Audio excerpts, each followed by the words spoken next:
Given the seriousness of the allegations, I have suspended the MPs from our caucus and have asked the Speaker of the House of Commons to investigate further and to resolve the matter. I am aware of how difficult it is for people to come forward. I believe strongly that those of us in positions of authority have a duty to act upon allegations of this nature. Allegations of harassment on Parliament Hill. 2 Liberal MPs have been suspended, and the charges are that female NDP MPs were victims. This is a sensational story with numerous consequences. I don't think we've heard the last, I know it. Who better to speak to it than Ottawa expert David Aiken? David, what happened today? Let me tell you what we know, and then I want to give you a whole bunch of what we don't know and think we know, because this is turning in... At the heart of what we have, of course, is we have 2 women who believe that 2 men, who happen to be their equals in terms of, authority, they're both MPs, had some discreditable conduct that occurred in. So that's what we have, which is a bit of a sad story. And in any of it, was 2 sales managers at IBM. Well, they'd be dealing with it and sorting out sensitivity training. But this is politics. They are NDP MPs, and they are Liberal MPs who stand accused of some behavior. Justin Trudeau, that you showed a minute ago, the only phrase he would use is serious personal misconduct. That's it. No, on the record, New Democrat or Liberal will go beyond just serious misconduct. No. In fact, Trudeau would not even say it was an NDP MP. Neither Trudeau nor Mulcair, Thomas Mulcair, the NDP leader, would even confirm it was an New Democrat or a female. Eventually, though, everybody's getting around to the fact it is. And it appears that it is sexual harassment. One of the accused, Scott Andrews, he's a Liberal MP. He's 39 years old, married with 1 child, from Avalon in that's his riding in Newfoundland and Labrador. That's him right there. He tonight says he expects to be cleared of all harassment charges. So he's the only one so far that's actually used the word harassment in this particular segment. Massimo Passetti is the other Liberal MP involved here. Massimo's 51 years old. He's been elected since 2002. He represents a West End Montreal riding, and he is 51 years old, married with 2 kids. So those are the guys who are accused. And he also tonight says did nothing wrong, expects to be exonerated. In fact, Passetti says he doesn't even know what he's charged with. He was not told of any of the allegations or the details, and he only found out at 9:30 this morning. That's what's happening on the Liberal side. On the NDP side, what I can tell you is here's what we've learned. The women who, one of the female NDP MPs had this problem with a Liberal, and rather than going to her leader, Thomas Mulcair, and saying, Tom, what do I do here? I've got a Liberal MP who's acting a bit of a cad, give me some advice. She didn't do that. She didn't even tell Mulcair what was going on. She went straight to Trudeau and said, Trudeau, I've got a problem with one of your MPs.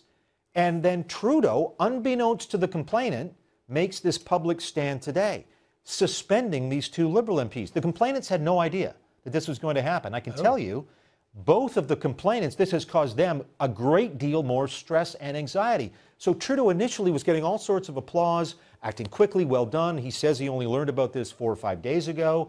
And so immediately lowering the boom on these 2 men, suspending them because he said, in his words, he believed the complainant should get the benefit of the doubt in this case. But the complainants are now saying, what are you doing? I didn't know you were going to do this. I wish you'd talk to me first. I wanted this to be handled in a much quieter fashion. And they're upset. So we have a huge political stink on our hands. We've got what seems to be a sexual harassment complaint between 2 MPs. We've never seen this, so far as I know, before, ever. No one really knows how to handle it. And it's going to be shuffled off to a committee of MPs who in the back room will sort it out. And as I say, New Democrats and Liberals right now, a tremendous amount of bad blood between them, though Trudeau, I guess, thought he was doing the right thing. Is this one of those cases where the names of the 2 women are known in Ottawa, but they're not being revealed?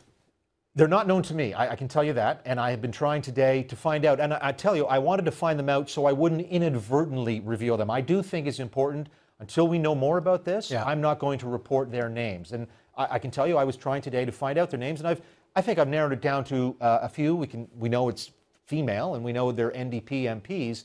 But beyond that, I don't know the names. I don't know if other reporters know the names, but I can tell you that there's 330 journalists on Parliament Hill, and that we've all been trying to, by deception or by charm, whatever, find out the names. I don't know what other news organization would do if they found other names. Would they publicize them? at some point in time, maybe it would be appropriate to have the names. We don't think it is at this point. We don't think if they were victims that they do deserve some anonymity. And I guess there is some general good in saying to victims of sexual harassment, male or female, you can come forward and we will protect you. We will not make it worse. And I guess the problem here is, in this case, the NDP at least accused Trudeau of making it worse simply by going ahead and doing with what he thought was a righteous action. And meanwhile, as I say, Andrews and Passetti, you have to be innocent until you get your day in court. They say they've done nothing wrong, that they're going to be exonerated of whatever charge may be brought against them. They have no idea, or they say they have no idea what the specific allegations are. It's a real mess. Well, it is, and I'm sure that many members of Parliament know who is involved in this. And let's talk more about Trudeau here, because there was this perception that he had acted as the decent fellow, the responsible leader. But what you're saying to me is he didn't empower those women. He didn't listen to their opinions. He just came forward, and it could well be to cover himself politically. It could be. Again, he says he's acting with, and it would be acting with incredible speed. The timeline is basically a female MP comes to, the female NDP comes to Trudeau on October the 29th. So what is that? That's last Wednesday. Yeah. Trudeau immediately calls in his party's whip. The whip is the one in caucus who's responsible for discipline, etc. Her name is Judy Foote. Judy Foote is also an MP from Newfoundland and Labrador. Used to work with Brian Tobin and Clyde Wells out there. She's the whip. Trudeau says, Judy, I've just learned this about a couple of our MPs. I want you to get to the bottom of it immediately. Judy Foote phones up Nicole Turmel. Nicole Turmel is the whip for the New Democrats. Mm-hmm. The two of them meet. They figure, yes, we've got to do something. Then Foote meets with apparently Passetti and with Andrews, or at least this is what we said, on October 30th, and the deed is done. Now, Passetti says he didn't find out he was suspended until this morning. So who knows? But Trudeau, from Wednesday till today, is acting that speed. And of course, Michael, need we say, this all comes as we are looking at CBC and the glacial pace at which they apparently acted, knowing that there was something going on with their radio host, John Gomeshi. And a lot of people are asking, quite rightfully, did the CBC act in an appropriate fashion when it may have known, or supervisors might have known? And I think the Liberals, or Justin Trudeau, certainly didn't want to be seen in any shape, way, or form as acting slowly. And so he said as much. He acted decisively today, and that's what he thinks leaders ought to do. But beyond that, he won't tell us any more about the case. He won't describe the nature of the allegations. He won't say when the activity that is at the center of this occurred. Was it a week ago? Was it a year ago? Was it a month ago? I think we're going to hear some reporting on that shortly, but we were not able to report that today, and Trudeau's not talking about it. So from his standpoint, he and his advisors say they've done everything they can. And here's the other political wrinkle. The Trudeau gang is accusing the NDP of trying to use this for political purposes. That the NDP knew about this a long time ago and have been sitting on it just to wait to make Trudeau look bad. So that's what we're hearing the Liberal spinners through back channels are saying about the NDP. And meanwhile, as I say, the Conservatives are sitting back and they don't want any part of this because, Michael, it's no surprise. I mean, you'll remember way back in the day, it used to be John Turner. Remember John Turner, that famous picture of him patting Iona Campanolo on the bum in Vancouver? That's the way it was in Ottawa. The guys were all Hail Mary, people having a drink and engaging in whatever was going on. There's still a bit of resemblance of that, I can tell you, in official Ottawa. I guess every party is worried about what skeletons may be in their closet. In this case, two skeletons are now sitting as independent MPs. It's going to be a very interesting and rather stressful few days for some people in particular. That was a wonderful analysis. Thank you so very much, my friend. Thank you, Michael.